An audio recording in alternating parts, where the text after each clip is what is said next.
अच्छा, कई बार चीज़ें ऐसी होती है जिसमें हम देखते हैं कि कोई इंसान देखने में तो बहुत मोटा है या हेल्दी कह सकते हैं, बट जब ये मौसम चेंज होता है या सर्दी ज़्यादा पड़ने लगती है या कभी कभी गर्मी के मौसम में लू चलती है तो वही इंसान सबसे जल्दी बीमार पड़ जाता है। मतलब उसे बीमारियां घेर लेती है। यानी इसे हम बोल सकते हैं कि देखने में तो बहुत हेल्दी है बट अंदर से इम्यून सिस्टम थोड़ा वीक है। यानी बाहर से बहुत अच्छा है और अंदर से फिट नहीं है। और दूसरी तरफ एक ऐसा इंसान भी है जो देखने में नॉर्मल ही है बट अंदर से पूरी तरह फिट है। यानी इनके खाने पीने में, सोने उठने में कुछ तो फर्क होगा जो इन दोनों को अंदर से फिट या कमजोर कर रहा है।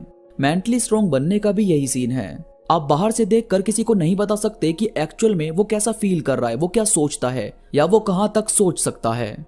इन सब चीजों को समझने के लिए हमें अंदर जाना ही पड़ता है। अब आप किसी परेशानी को बहुत छोटा समझो कि ये तो कोई बड़ी बात नहीं। जैसे आप घर पर बिना बोले बाहर तक घूम कर आ सकते हो, बट किसी किसी के घर पर यह चीज बहुत बड़ी मानी जाए कि ऐसे कैसे निकल सकता है, बताकर जाता वगैरह वगैरह। तो ये दो अलग अलग सिचुएशन है। कभी कोई बात हमारे लिए बहुत बड़ी होती है और कभी कोई बात हमारे लिए बहुत छोटी। मेंटली स्ट्रांग बनने के लिए आपको इन दोनों का ही फर्क समझना होता है। आप कभी किसी प्रॉब्लम को अपने अंदर रखकर इतना बड़ा बना लेते हो कि फिर वो बात आपको सोते जागते, उठते बैठते परेशान करती ही रहती है। उससे निकलना आपके लिए बड़ा ही मुश्किल हो जाता है। अब अगर आप मेंटली स्ट्रांग नहीं हो तो आप क्या करोगे? आप यही बात लगातार सोचते रहोगे बजाय इसका सॉल्यूशन निकालने के। आप ये सोचोगे कि मैं किसी से ये बात शेयर करूं और वो भी मुझे वही एडवाइस दे जो एक्चुअल में मैं सुनना चाहता हूं। होता है ना कई बार कि हम लोगों को सुनते तो हैं बट एग्री नहीं करते, क्योंकि हमने माइंड में ये बात बैठा रखी है कि हम जो सोच रहे हैं वही सही है। तो खुद से अजम्पशन मत लगाओ। मेंटली स्ट्रांग बनने के लिए आपको ये मालूम होना चाहिए कि सिचुएशन क्या है और अब ये बात हो तो गई या किसी ने ऐसा समझ तो लिया, बट इसको अब हैंडल कैसे किया जा सकता है, कैसे हम इन सब से निकल सकते हैं। ऐसी सिचुएशन में आपको सिर्फ उस बात को नहीं सोचना बल्कि उस बात को कैसे खत्म करना है वो सोचो।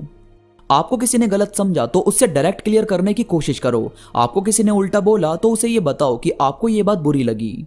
आपको किसी की कोई बात परेशान कर रही है, मतलब कंफ्यूज हो कि ये सही है या गलत, तो उसी से ये बात बताने की कोशिश करो और क्लियर करो अपने बीच की परेशानी। सबसे पहले तो ये गिल्ट में रहना बंद कर दो कि आपको कोई समझता नहीं या आप बुरे हो या आपका माइंड वीक है या आपको दुनिया समझ में नहीं आती। एक्चुअल में ऐसा है ही नहीं। वो होता है ना कि हम जब ऐसा सोचते हैं कि मुझे वैसे भी कोई नहीं समझता, तो जब सामने वाला मजाक में भी ये चीज बोल दे कि तुम तो बिल्कुल समझ से बाहर हो या तुम्हारे साथ मुझे समझ नहीं आता क्या रिएक्ट करूं, तो कभी कभी ये बात भी हमारे अंदर घर करने लगती है कि सही कहा, मुझे वैसे भी कोई समझता नहीं। और फिर ये बात सोचते हुए हम कभी ये सोचने लगते हैं कि हम माइंड से वीक हैं या हम अकेले रहने के लिए ही बने हैं। तो ये चीज हमें बहुत ही ज्यादा परेशान करती है। तो इन थॉट्स को उठाना ही बंद कर दो। आप स्ट्रांग हो और हमेशा रहोगे। एक्चुअल में जरूरी नहीं होता कि लोग हमें हमेशा अंडरस्टैंड करें या हमारी अंडरस्टैंडिंग के लोग हमें हर बार मिले।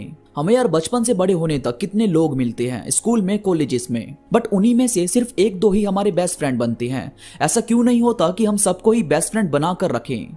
क्योंकि हमारी बनती ही कुछ लोगों से है, उन्हीं से हमारी अंडरस्टैंडिंग पूरी पूरी मैच होती है। तो जब इतने सारे लोगों में हमने इतना सोचकर कुछ लोगों को चूज किया और वो समझते भी हैं, तो अभी कोई नया पर्सन हमें नहीं भी समझ रहा तो इसमें बुरा क्या है? तो खुद को कमजोर फील करवाना, खुद को डाउन फील करवाना बिल्कुल बंद कर दो। आप अंदर से मजबूत हो, बस खुद को यह यकीन दिलवाओ कि आप ऐसे नहीं हो कि आप किसी भी बात को दिल पर ले लोगे। हंसी मजाक करो, जरा कूल रहो। ज्यादा सीरियस रहना आपको हमेशा एक तकलीफ में डाले रखता है।